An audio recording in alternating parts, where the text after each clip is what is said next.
This is Danny Flexen here for Seconds Out. Delighted to be joined by my good friend, Dr. Lawrence Okolie. Lawrence, how you doing?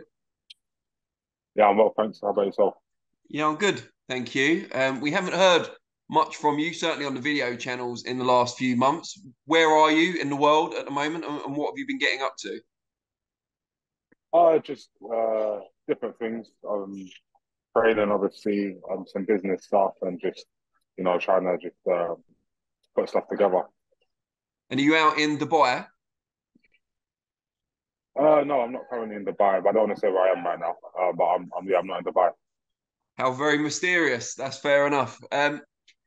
Last time we saw you in the ring, of course, May against Chris Billam-Smith, where you were defeated, unfortunately, for the WBO cruiserweight title. What are your reflections now on that fight and the outcome? It's clear, innit? Like, I was beaten on the night. Um, yeah, like that's pretty much it. I think that they had a good game plan. And stuff kind of went wrong. The stuff that goes wrong in fights went wrong. I think the first few rounds, despite it being a little bit scrappy, I was clearly, obviously, winning, and then with some silly mistakes in positioning, overstepping the hooks, I got caught with a good clean left hook, got dropped. Usually fights would be over after that, and there was so much long left in the fight, but I gritted it out, and we did 12, 12 rounds. How much did that knockdown affect you going forward? Because as you said, you gritted it out, but did it mean you weren't able to employ your game plan? Not really. It's just more so, obviously after you've been hurt, let's say I think it was round four, the very next round, I get a point deducted for holding, where, I feel like, especially after you've just been dropped around before and there wasn't too much beforehand, I think it was a bit excessive. I think that, the ref was definitely in a mood to kind of make a statement. Um, and there were points, obviously, where I was excessively holding, but, I think that, it just kind of went from, that to more points to some silly knockdowns, and the fight kind of slipped away as opposed to me like game plan or anything like that. It's not like I felt at any point I was being outclassed or out anything. It was just a case of making mistakes and kind of falling into certain traps. And it kind of allowed the fight to slip away. With that in mind, was there a point in the fight or in the intervals where you kind of accepted your fate kind of thing when it got towards the later rounds, or were you still in there trying to Um, turn it round? I mean, not really. You can see I was trying, but unfortunately, when you have maybe five or 6 points deducted, whether that's knockdowns or referee things, it's very hard to get a decision without a knockout or some knockdowns yourself. But I think by that stage, if you're in that opposite corner and you've got you're so many points up, even if you're hurt or whatever else, it's a lot easier to grit through. Um, but yeah, like I said, I just think that fight was lost on a lot of moments, and it's kind of crazy because um, obviously I was sad afterwards, but not for too long because I was quite like I don't want to say I don't know how to phrase it, but I think that it was getting very sterile and kind of boring just going in and just beating people quite comfortably. I think it's given me like a new perspective on boxing in the sense that being world champion, it felt very just okay. Like it's nice, but so what? But now it's kind of giving me a little bit of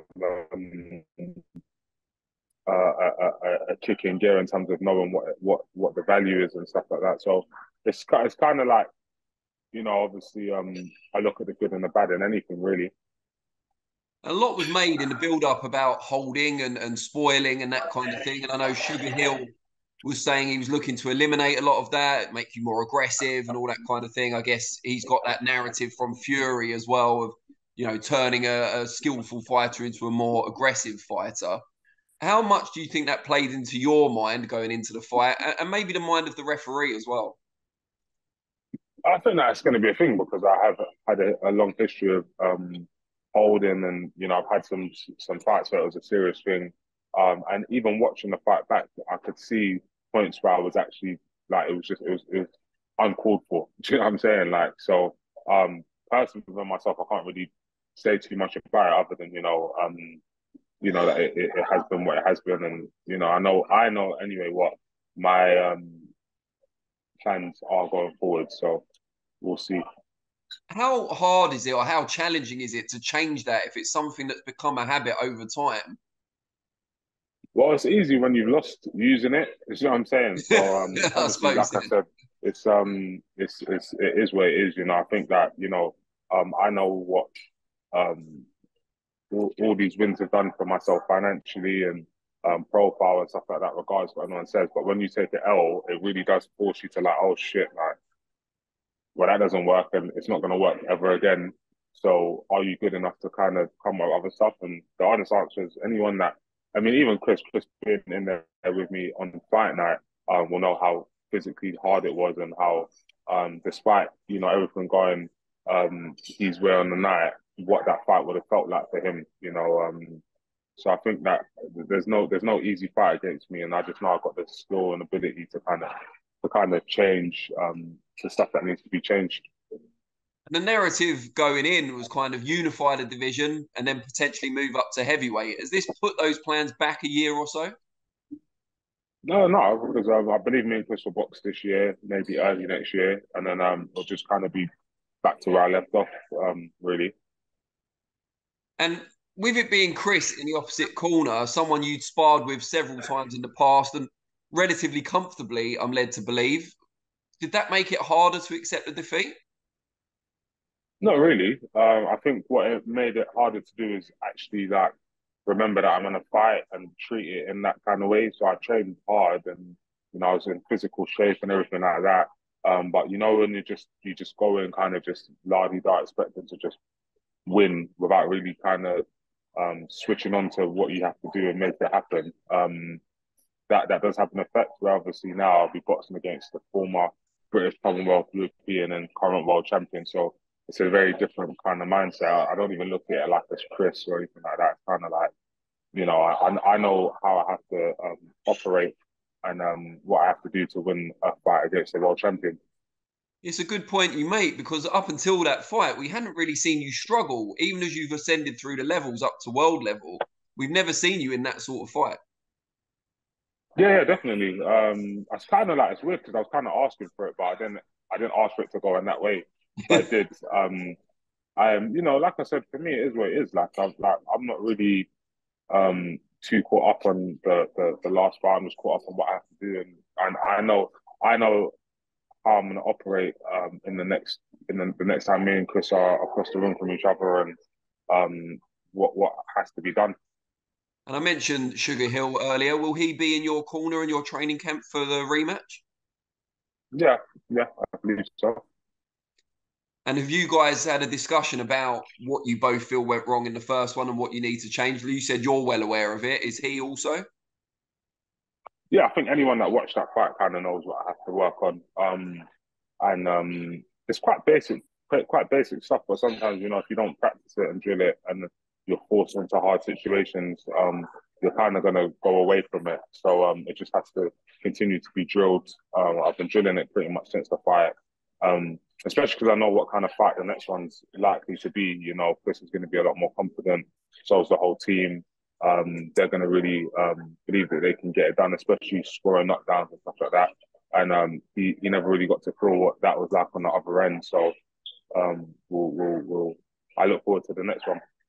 And I talked about narratives earlier. There's been a kind of narrative in recent times of fighters splitting from Shane McGuigan and not enjoying the best of fortunes. I think Chantel Cameron's a notable exception. Do you feel that your fight with Chris has helped play into that, whether it's true or not? Maybe, I mean, I guess so. Especially mine would have been probably the most notable one because I was actually trained by him. However, I think that the only reason why that plays into anything is because they had the luxury of kind of understanding me more than someone that has never sparred me would. Um, so yeah, probably yeah, I would say so. And we talked about the rematch. What is the latest on that? From what Chris was saying, it's kind of stalled at the moment. Talks. What's your perspective? I activated that rematch clause within a week or so, like, as soon as it was like legally possible. And then, he had like obviously a serious injury in his eye that we all saw from the fight. And they've been sort of saying that it needs time to heal and all this, that, and other, and just kind of stalling themselves. And that's really, I don't know if it's games or whatever else that they're playing, but it just is, it is like everyone knows, as in that needs to know in terms of broadcasters, in terms of promoters, in terms of everything else, what the deal is. They know what the deal is. So it is what it is. How do you keep yourself kind of sharp, but also motivated while you're waiting for all this to pan out? Easily, isn't it? Like, do you know what I mean? It's my job, really, boxing. Like, I genuinely, I don't feel no way about it. It's just, it's literally just running the mill stuff. We're gonna go. The date's gonna get set, and then we're gonna have a fight, and then yeah, that's it really. So I don't really need motivation. Obviously the world title is a big motivation. What comes off the win is big motivation. But really and truly just wanting to win and right some wrongs and kind of wipe some smiles off of people's faces would be nice. Would be nice enough. And you were saying earlier, this has kind of kicked you into gear. Is it maybe too early to say, but could it be a blessing in disguise? First defeat? Well, yeah, it's hard because maybe I'm just looking for the positives. Obviously, in my personal life, a lot of stuff has gone well since the defeat. Probably because I had a bit of time to do stuff, and really and truly, actually, I'll leave that. Obviously, yeah, like I said, the blessing in disguise. We'll find out depending on how the rematch and the rest of my career goes. Can you tell us anything about that? Your personal life, the positives? Positives in my personal life, I now make more money outside of boxing than I do in boxing. A better personal is that I have my first born boy on the way. A beautiful Congratulations. wife. Thank you. Just like I said, I'm happy in my actual life. So that's why all this stuff is just like cool. Like we're gonna see what happens in the rematch, and we're gonna see what happens going forwards. Do you think that's kind of helped your mindset? Everything being better outside the ring kind of helps you, I don't know, take some of the pressure off a little bit? Yeah, definitely. I think. Well, do you know what it is? It's like it kind of like it depends on how you look at it. It's a good and a bad thing in the sense that the good stuff is that my life is very I'm very content with where I am and stuff like that. But then also with a kid and stuff, it's very motivational in terms of like um I got to this point and I think for a while now, so obviously I've been world champion for a few years, lost this year. And it's kind of like I've made, reasonable money and, had my best friend and manager come on board and he's sort of transformed what I was making into a completely different thing. So it can make it kind of like, oh, like, well, if I box this year, I never box again. I'm still going to be probably better paid than all the other cruiserweights who are actually fighting. So it kind of takes the money motivation away. But then at the same time, with kids and stuff like that, there's always more that can be done. When's the baby due, if you don't mind me asking? In December. Oh, wow. So quite soon then. Are you ready to be a hands-on dad? Yeah. After I've got the fight done, I'll be ready to be a You're hands-on dad. Do you know what I mean? Yeah. going to do your fair share of like the nappy changes and stuff. You know what?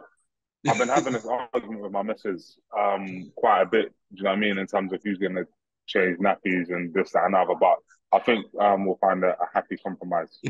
I hope so. Mate, it's good to see you in really good spirits. I'm glad the defeat hasn't Thank you, changed that. thank you. Yeah, Yeah, all good. great stuff. All right, well, I hope to speak to you again soon. I'm glad we sorted this out. And yeah, fingers crossed We, the rematch date comes through soon. oh yeah, it's coming. All right then. Thank you. Take care, Have mate. a good Speak one. soon.